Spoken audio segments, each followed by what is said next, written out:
Hello मित्रों, हमने प्राचीन भारत की पहली टॉपिक या पहला लेसन जो है, जो हमारे सिलेबस के हिसाब से था, पाषाण काल, हमने खत्म कर दिया पढ़ा के सिखा के आप लोगों को। क्योंकि प्राचीन काल में फैक्ट्स की भरमार है, बहुत सारे फैक्ट्स हैं, तो उस फैक्ट्स को हम रटाने का तरीका आपको बताएं कैसे रटना है, जो काफी स्टूडेंट को पसंद भी आ रहा है। और कुछ चीजें आप अपने आप खुद से डेवलप करिए। खुद से जब डेवलप करेंगे किसी व्यक्ति के नाम पे, किसी जगह के नाम पे, तो वो आपका अपना हो जाएगा। तो आप जो उन फैक्ट्स को इस तरह से जो है रट सकते हैं, और एग्जाम में जो है वो तुरंत आपका जो है क्लिक करेगा। जैसे आप क्वेश्चन देखेंगे और उसका ऑप्शन देखेंगे, तुरंत क्लिक कर जाएगा। जो आपने वो ट्रिक बनाई हो, सिंपल भाषा में याद करने की ट्रिक, हमारे पास जितनी है हम कोशिश करेंगे और करते भी हैं कि आपको जो है वो ट्रिक बता दें कि याद हो जाए। तो आइए हम अब जो है पाषाण काल के बाद हम आते हैं संधव सभ्यता में, सिंधु घाटी सभ्यता में। सिंधु घाटी सभ्यता के पहले, उत्खनन से पहले, सिंधु घाटी के उद्भव से पहले जो है, अब हमारी जो भारतीय संस्कृति थी, भारतीय सभ्यता और संस्कृति थी, इसको जो है हम जो है 1500 बीसी के आसपास से अपनी शुरुआत मानते थे। या जो है विश्व के जो भी पुरातत्वविद थे जो है वो कहते थे कि भारत की जो है शुरुआत जो है सभ्यता की वो 1500 बीसी के आसपास हुई है। इसका कारण क्या था कि उस समय जो है 1500 बीसी के आसपास ही ऋग्वैदिक काल की शुरुआत हो गई थी। लेकिन जो है इस अवधारणा में आमूलचूल परिवर्तन तब आया जब जो है 1921 में दयाराम साहनी ने संधव स्थलों की, या सबसे पहला हड़प्पा स्थल की खोज की। जब 1921 में हड़प्पा स्थल की खोज की तो ये हमारी संधव सभ्यता 3500 बीसी के आसपास की जो है प्रमाणिक हुई। तो हम जो है कह सकते हैं कि हम 1500 से और आगे बढ़ गए, और प्राचीन हमारी सभ्यताएं जो है सभ्यता हो गई, जो हमें विश्व की अन्य सभ्यताओं, सुमेरियन सभ्यता, मिस्र सभ्यता के साथ जो है ले जाके जो है हमको एक साथ खड़ा कर दिया, और हमारे इतिहास को ये बताने में सक्षम हुई कि हम जो है इतने नए भी नहीं हैं। मतलब कि हम भी जो है उसी सभ्यता का जो है एक हिस्सा है जब आपके यहां से सभ्यता स्टार्ट हुई थी। या कह लीजिए कि हम आपके भी सभ्यता से पुरानी हमारी सभ्यता है, जो सभ्यता, जिस सभ्यता का गुरूर आप लोगों में इतना है। तो आइए सिंधु घाटी सभ्यता के बारे में हम आपको बताते हैं, समझते हैं। सिंधु घाटी सभ्यता अन्य नाम से भी जानी जाती है। इसको हड़प्पा सभ्यता भी कहते हैं। इसको हड़प्पा सभ्यता इसलिए कहते हैं क्योंकि हड़प्पा जो है पहला ऐसा स्थल था, इसका हड़प्पा सिंधु सभ्यता का पहला ऐसा था जिसकी जो है खुदाई की गई। कब की गई? 1921 में। हड़प्पा जो है पहला ऐसा स्थल था सिंधु घाटी सभ्यता का जो है इसकी खुदाई की गई। इसीलिए खुदाई, मतलब खुदाई के कारण जो है इस स्थल को क्या कहा गया? हड़प्पा सभ्यता कहा गया।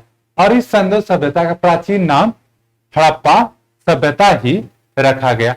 वो तो बाद में जब हड़प्पा के अलावा अन्य जगह से भी हड़प्पा सभ्यता कि स्थलों की खुदाई हुई, साक्ष्य मिले, तब जाके इसको संपूर्ण रूप से सिंधु घाटी सभ्यता कहा गया। इसको एक अन्य नाम से जानते हैं, सिंधु सरस्वती सभ्यता। इसको सिंधु सरस्वती सभ्यता इसलिए कहा जाता है क्योंकि जो है जब प्रारंभिक खुदाई हुई थी तो सिंधु नदी घाटी के आसपास जो है लगभग 400 जो है बस्तियां मिली थी। 400 बस्तियां सिंधु घाटी सभ्यता की मिली सिंधु नदी के आसपास। लेकिन जब बाद में उसके बाद जब खुदाइयां हुई तो सरस्वती नदी के आसपास, मतलब सिंधु प्लस क्या है गंगा, गंगा की ही सहायक नदी सरस्वती थी जो इलाहाबाद में गंगा से मिलती है। यहां पे उसका संगम जो आज जो है क्या हो गई है, अदृश्य हो गई है। आज क्या हो गई है, सरस्वती जो है अदृश्य हो गई है। तो कह सकते हैं कि सिंधु और गंगा के बीच वाले स्थान में, इसके दोआब में जो है हमको कितनी बस्तियां प्राप्त हुई, फिर लगभग 1100 बस्तियां प्राप्त हुई। इसलिए जो है इसको जो है सिंधु सरस्वती सभ्यता भी कहा गया। अब बात करते हैं कि इसको जो है कांस्य युगीन सभ्यता भी कहा जाता है। ताम्र पाषाणिक युग में आपने देखा कि सबसे पहली वस्तु जो है, सबसे पहली धातु जो है किस की प्राप्त हुई थी, जिसको मनुष्य ने जो है उपयोग करना शुरू किया था, तो वो था तांबा का। तांबा जो है सबसे पहले मनुष्य ने जो इसका उपयोग किया। तो और सिंधु सभ्यता में किसका उपयोग हुआ, सबसे ज्यादा कांसा का। तो कांसा बनता कैसे, कांसा जो तांबा और टीन के मिक्सचर से जो है क्या बनता है, तांबा और टीन के जो है मिश्रण से जो है कांसा बनता है।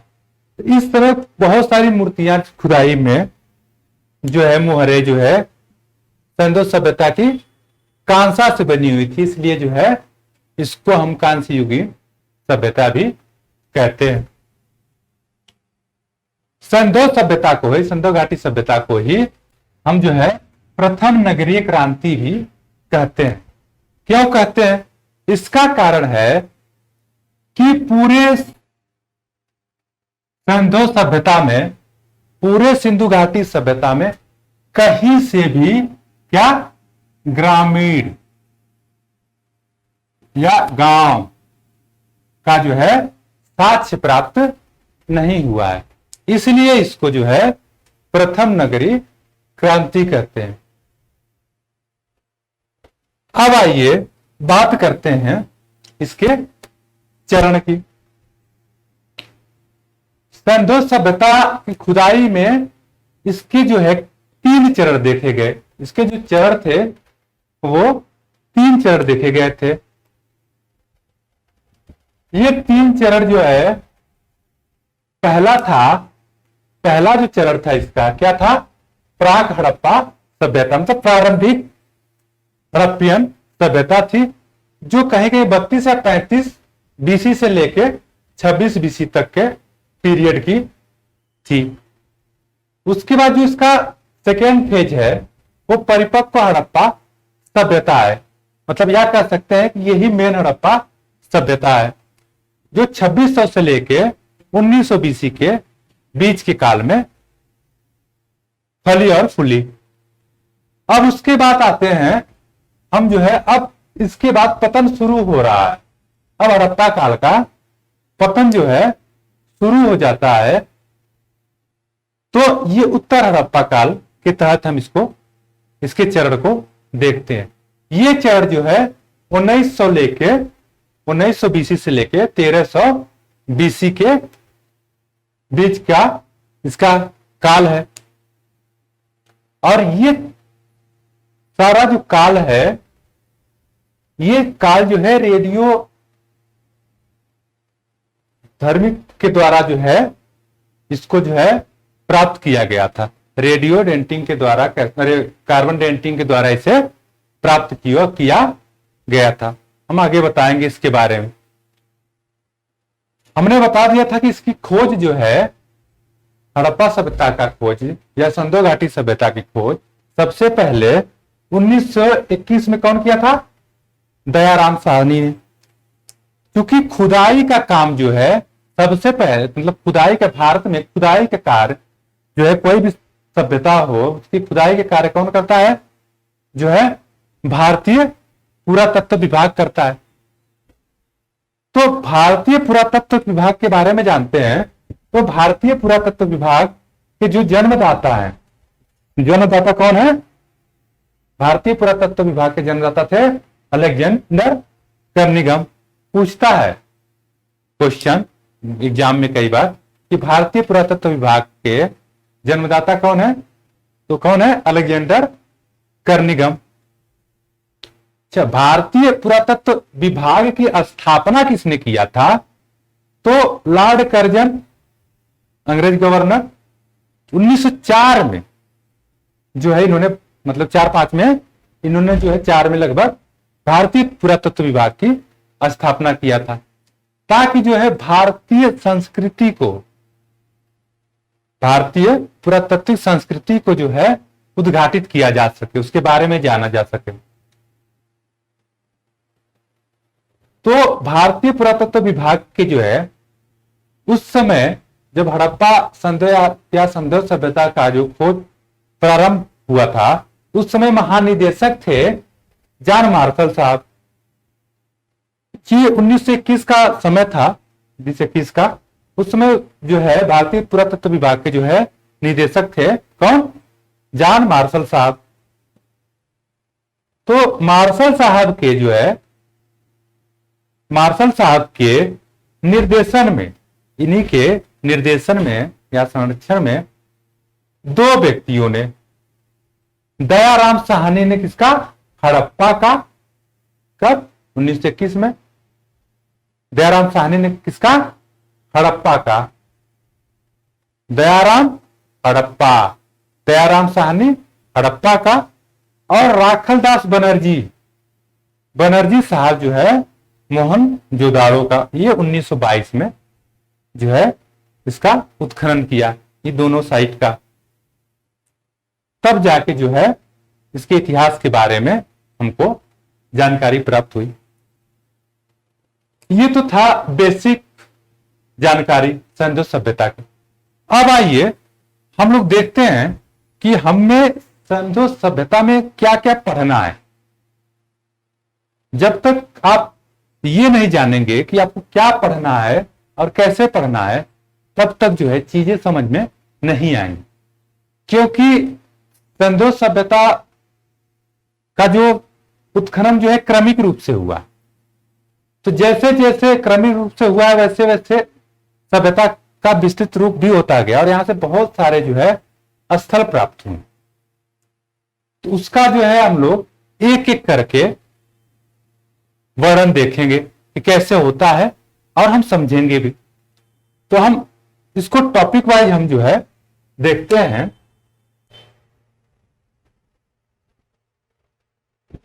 तो सबसे पहले हम जो है सिंधु सभ्यता में पहली टॉपिक जो हम शुरू करेंगे, क्या शुरू करेंगे? इसका काल निर्धारण, कि कौन से जो है, चाहे देशी हो या विदेशी, कौन से इतिहासकार ने जो है इसके काल को क्या जो है निर्धारित किया कि ये किस पीरियड का है, इसका पीरियड क्या है।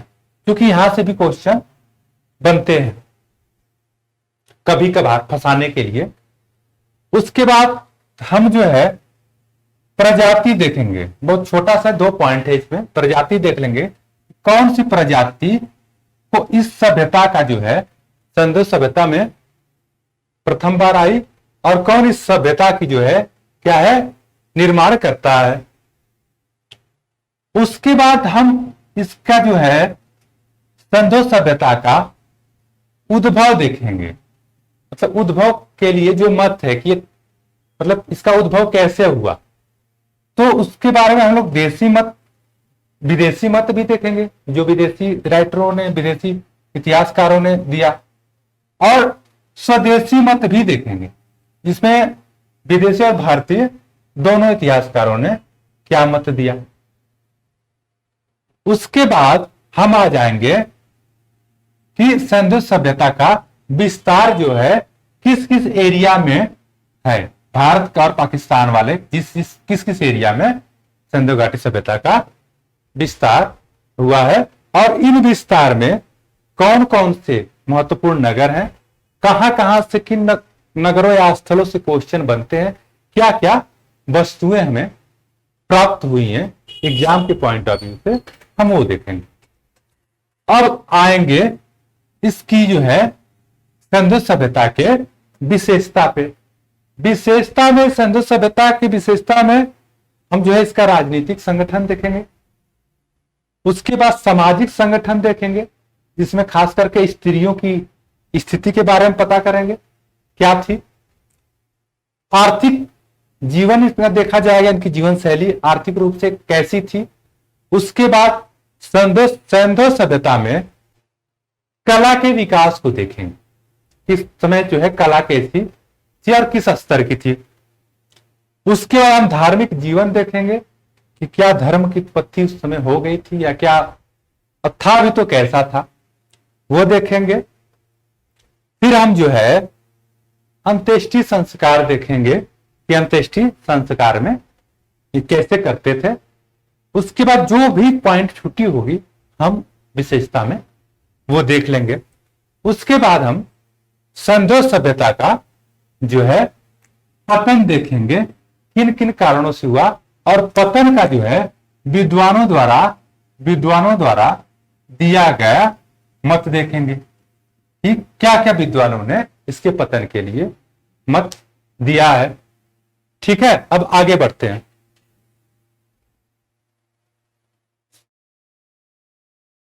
अब देखते हैं हम सिंधु सभ्यता में सबसे पहले काल निर्धारण की। काल निर्धारण की जो तिथि थी वो जो है पहले रेडियो कार्बन विधि द्वारा जो है जो निर्धारित की गई थी, वो की गई थी कितना 3500 ईसा पूर्व से लेके 1300 ईसा पूर्व तक। कार्बन डेटिंग द्वारा क्या होता है कि जैसे हम कोई पाषाण हो या जो है कोई वस्तु हो या कोई जीवाश्म हो उस समय के, उनके हड्डियों से हम जो है कार्बन डेटिंग के द्वारा कि उसमें कितना कार्बन जो है बचा हुआ है क्षरण होने के बाद, उसके आधार पे जो है हम किसी जीवाश्म के जो है एज का पता करते हैं। वो एज जो है 50,000 वर्ष तक का जो कोई जीवाश्म होता है तो उसकी एज हम जो है किससे प्राप्त करते हैं, कार्बन डेटिंग से। अगर कहा जाए कि पृथ्वी का अगर एज हमें पता करना होगा तो किससे करेंगे, तब हम जो है कार्बन डेटिंग से नहीं, तब हम जो है यूरेनियम डेटिंग से तब जो है ये 50,000 वर्ष की और पुरानी, 50,000 से जो बीसी से और पुरानी जो है 50,000 वर्ष से उसके जो है पुरानी जो वस्तुएं हैं 50,000 से ऊपर की, उसका जो हम किससे चेक करते हैं उसकी एज, यूरेनियम डेटिंग से। अब आइए दूसरा देखते हैं, जो सर मार्टिमर व्हीलर ने जो है सिंधु सभ्यता की जो पीरियड डिसाइड किया, काल निर्धारित किया, वो था 2500 से लेके कितना, 2500 से लेके 1500। तो याद करने का तो मार्टिमर जो है कितने एज के थे, 25 से लेके 15 साल के थे। तो सर मार्टिमर व्हीलर ने जो कितना निर्धारित किया, 2500 ईसा पूर्व से 1500 ईसा पूर्व तक। क्यों निर्धारित किया इसकी एज, उसका दो कारण उन्होंने बताया। पहला कारण बताया कि 2350 ईस्वी में मेसोपोटामिया, मतलब मेसोपोटामिया में शासक थे सारगोन। सारगोन के शासनकाल में जो सिंधु घाटी सभ्यता का व्यापार था वो अपने चरम पे था। सिंधु घाटी से जो सुमेरियन लोगों के साथ व्यापार होता था वो क्या था, चरम पे था।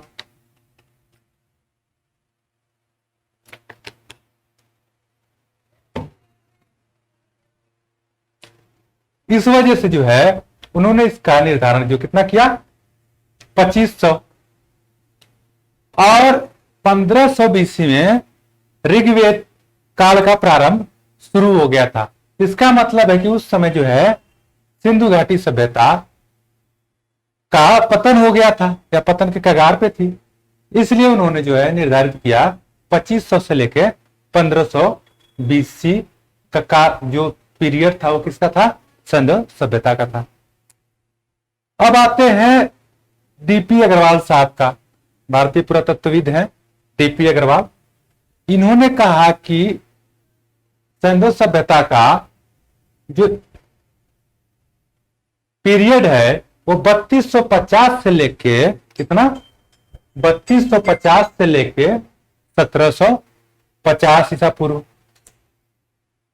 उन्होंने इसका निर्धारण इस आधार पर किया क्योंकि 1750 के आसपास सिंधु सभ्यता का पतन जो है शुरू हो गया था। सिंधु सभ्यता का पतन जो है शुरू हो गया था और ये 1500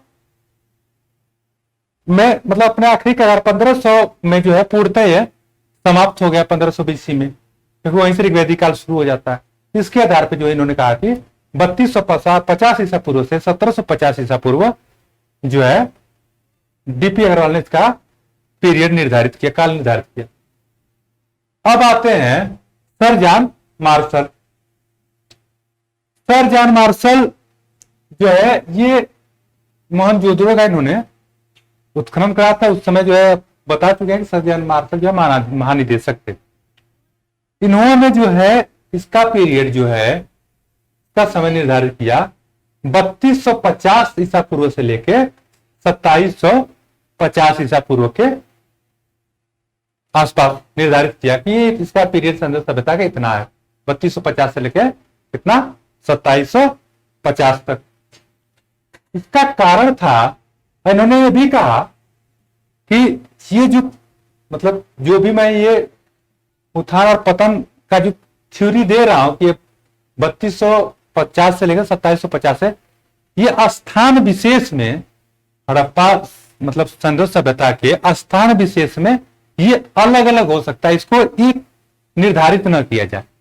मान लीजिए किसी स्थान का कुछ हो सकता है, किसी स्थान का कुछ हो सकता है। अब आते हैं नेक्स्ट जो है जॉन मैके। मैके महोदय ने ये जो है मोहनजोदड़ो के उत्खनन कार्य में सहयोगी थे, किया था इन्होंने। तो ये जो है इसका पीरियड 2800 ईसा पूर्व से लेके 2500 ईसा पूर्व के आसपास जो है मानते हैं, 2800 से लेके 2500।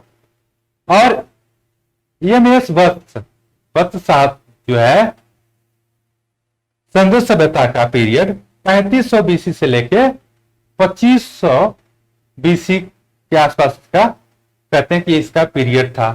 और एम वत्स साहब ने भी हड़प्पा की खुदाई इन्होंने किया था। तो अब कहेंगे सर इसको याद कैसे करें? तो देखिए हर चीज का ट्रिक नहीं होता है, कुछ तो आपको रटना ही पड़ेगा।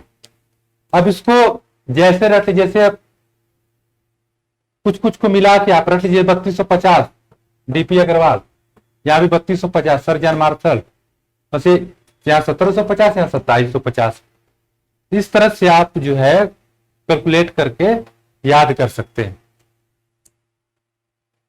आइए अब बात करते हैं सिंधु सभ्यता की विशेषता में दूसरी टॉपिक, जिसके स्थल है, मतलब क्या हमें पढ़ना, उसमें हम देखते हैं प्रजातियों के अवशेष। क्योंकि ये उतना इंपॉर्टेंट नहीं, लेकिन यहां से 2 क्वेश्चन जो है एग्जाम में बन सकते हैं। पहला है प्रजातियों का अवशेष में, यहां पे दो इंपॉर्टेंट प्रजाति हैं, प्रोटो ऑस्ट्रेलाइड। तो प्रोटो ऑस्ट्रेलाइड जो प्रजाति है ये जो है सिंधु क्षेत्र में, जो सिंधु सभ्यता के सिंधु क्षेत्र में आने वाली क्या है, ये प्रथम प्रजाति है। यही जो है सबसे पहला कदम सिंधु सभ्यता में अपना रखा। दूसरी इसकी जो प्रजाति है वो है भूमध्य सागरी प्रजाति। तो भूमध्य सागरी प्रजाति को ही जो है सिंधु सभ्यता का क्या माना जाता है, निर्माता माना जाता है। इसमें बस प्रजाति का उसमें इतना ही, और ये बहुत इंपॉर्टेंट है, ये जो है भविष्य में पूछ सकता है यूपीपीसीएस या अन्य पीएससी एग्जामों में। उसके बाद आइए हम देखते हैं उद्भव, सिंधु सभ्यता का उद्भव कैसे हुआ और इतिहास का विदेशी और स्वदेशी इसको या कैसे कैसे कैसे इसको मानते हैं, क्या क्या मानते हैं। तो अब विदेशी मत में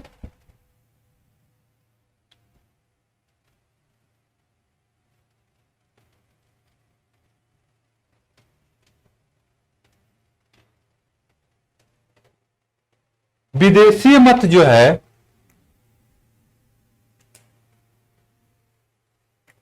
उद्भव के दो मत हैं। एक मत है क्या, विदेशी, और दूसरा स्वदेशी। विदेशी मत का प्रतिपादन जो है John Marshall, wheeler, garden child महोदय, क्रेमर महोदय, डी कौशाम्बी और एच.डी. संकलिया ने जो है विदेशी मत की अवधारणा को प्रस्तुत किया। इनका कहना था कि सिंधु सभ्यता का जो उद्भव है विदेशियों के कारण या जो है अन्य जो उस समय की सभ्यता थे उसके कारण हुआ है। और कुछ जो है स्वदेशी मत निकल के आए, जिसमें फेयर सर्विस महोदय, अमला चंद्र घोष महोदय हैं और डीपी अग्रवाल।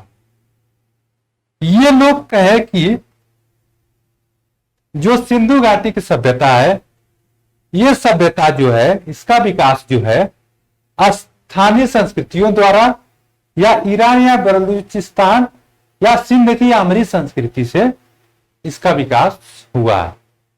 और विदेशी मत मानता है सुमेरियन या मेसोपोटामिया के सभ्यता द्वारा इसका विकास हुआ है। इनका कहना था कि जो है ये मेसोपोटामिया जो है, ये लोग जो है मेसोपोटामिया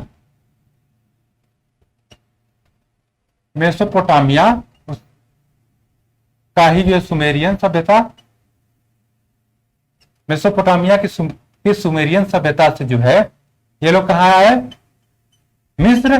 मिस्र से जो है सिंधु घाटी में आके जो है इस सभ्यता का विकास किए। विदेशी मत में ही गार्डन चाइल्ड महोदय, इन्होंने क्या कहा कि मेसोपोटामिया के लोगों द्वारा विकसित सभ्यता है, वहां के लोग विकास किए हैं। और क्रेमर महोदय इन्होंने कहा कि 2400 बीसी के आसपास, 2400 ईसा पूर्व के आसपास ये सुमेरियन लोग जो है क्या हुए, भारत में आकर बस गए।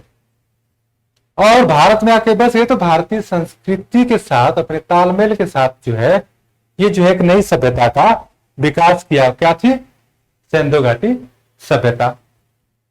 अब आइए इनके मतों को जो है जांचते हुए पढ़ते हैं, तुलना कर लेते हैं सिंधु घाटी सभ्यता से। सिंधु घाटी सभ्यता से हम तुलना करते हैं।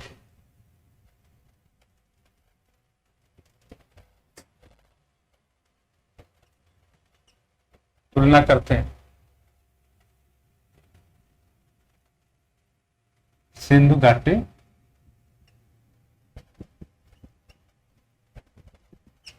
जब सिंधु घाटी सभ्यता हो गई, इधर जो है मेसोपोटामिया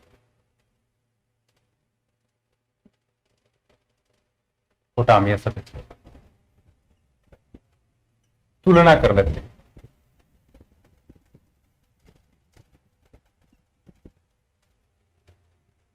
सिंधु घाटी सभ्यता में उस समय जो है इसकी विशेषता थी कि यहां जो है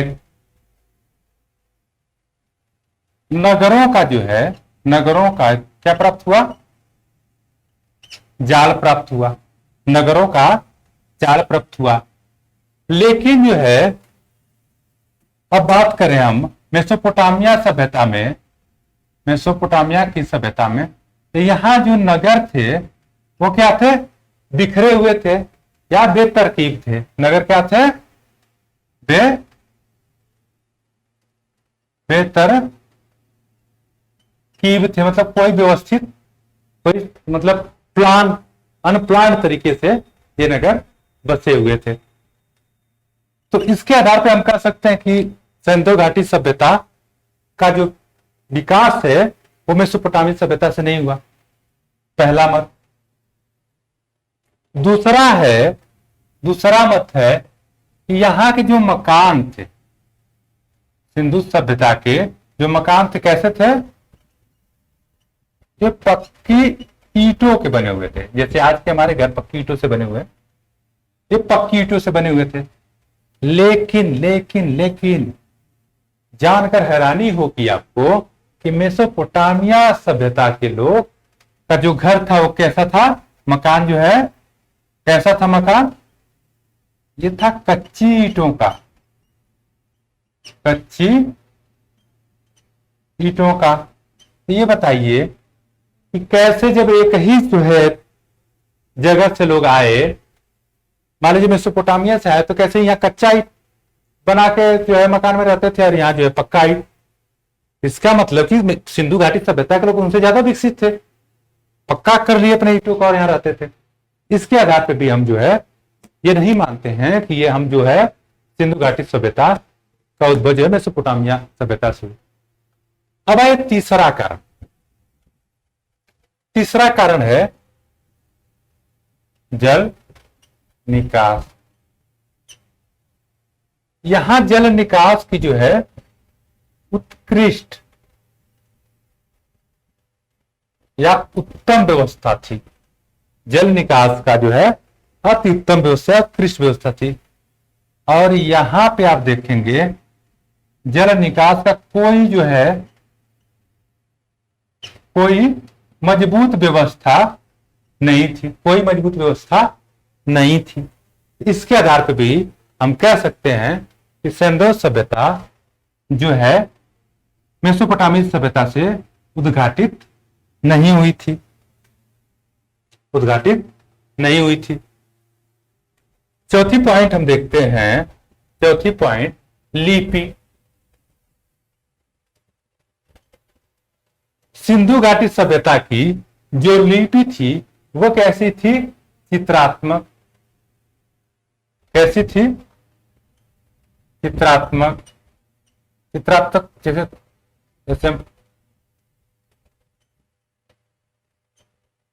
इस तरह से कुछ चित्र द्वारा जो है वो अपने अक्षरों को लिखते थे, जो अभी तक पढ़ा नहीं गया है।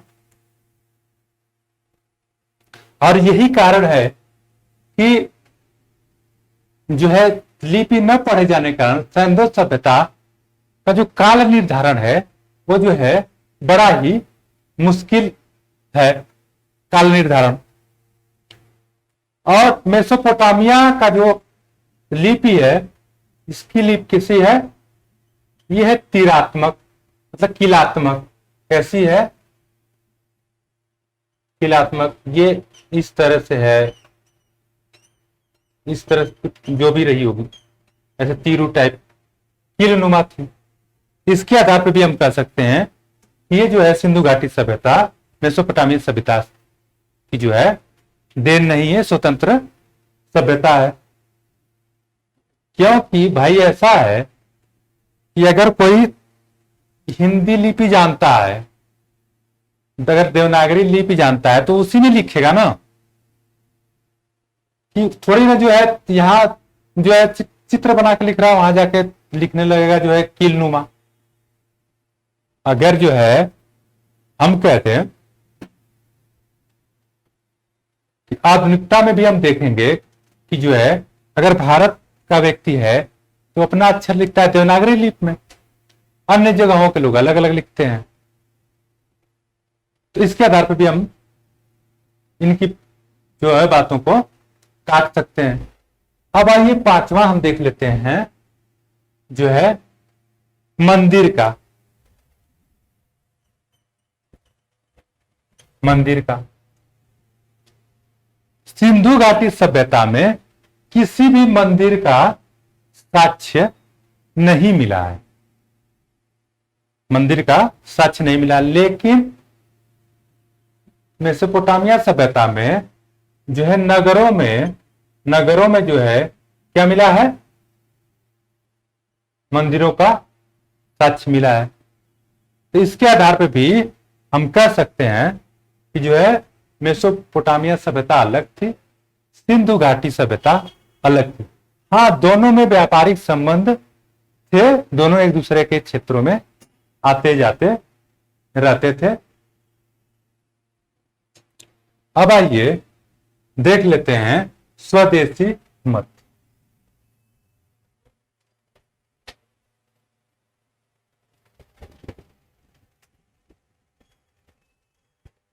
स्वदेशी मत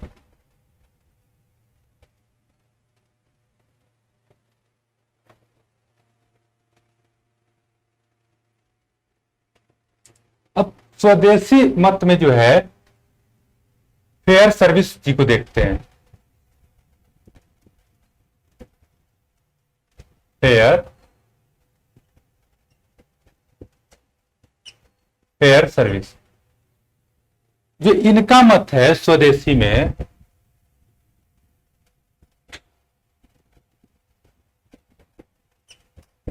स्वदेशी मत में जो इनका उद्भव का मत है, उद्भव का स्वदेशी मत।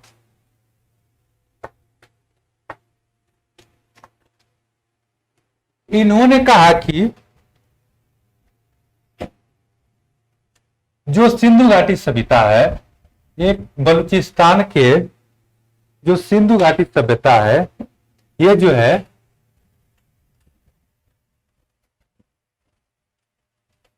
बलूचिस्तान के नाल संस्कृति,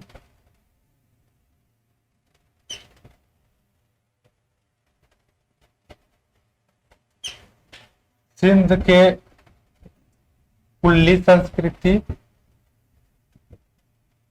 या सिंध की ही आमरी संस्कृति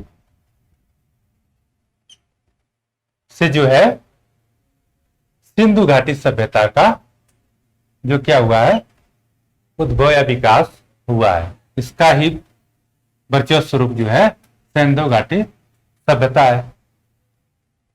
तो वो ऐसा क्यों कहे, क्योंकि जो इन सभ्यताओं की जो मृद भांड है प्राक हड़प्पा सभ्यता से मेल खाते हैं, और उत्खनन में जो है बहुत सी चीजें वहां से प्राक हड़प्पाई मिली हैं। अब बात करते हैं अमला चंद्र घोष जी की। ये राजस्थान में जो है, राजस्थान में सोथी संस्कृति, राजस्थान में किसकी, सोथी संस्कृति का विकास हुआ। बीकानेर के वाली एरिया में सोथी संस्कृति का विकास हुआ। इसको जो है ये प्रारंभिक हड़प्पा की स्थली मानते हैं। मतलब ये कहते हैं सोथी संस्कृति से ही जो है सिंधु सभ्यता का विकास हुआ। अच्छे, इसकी उत्पत्ति देशीय है। तो उसका कारण जो इन्होंने बताया हड़प्पा के विकास का कि जो सोथी संस्कृति के मृदभांड है, क्या मृदभांड, वो हड़प्पा संस्कृति के मृदभांडों से पूरी तरह मेल खाते हैं। उम्मीद है कि आप समझ गए होंगे। आज इतना ही।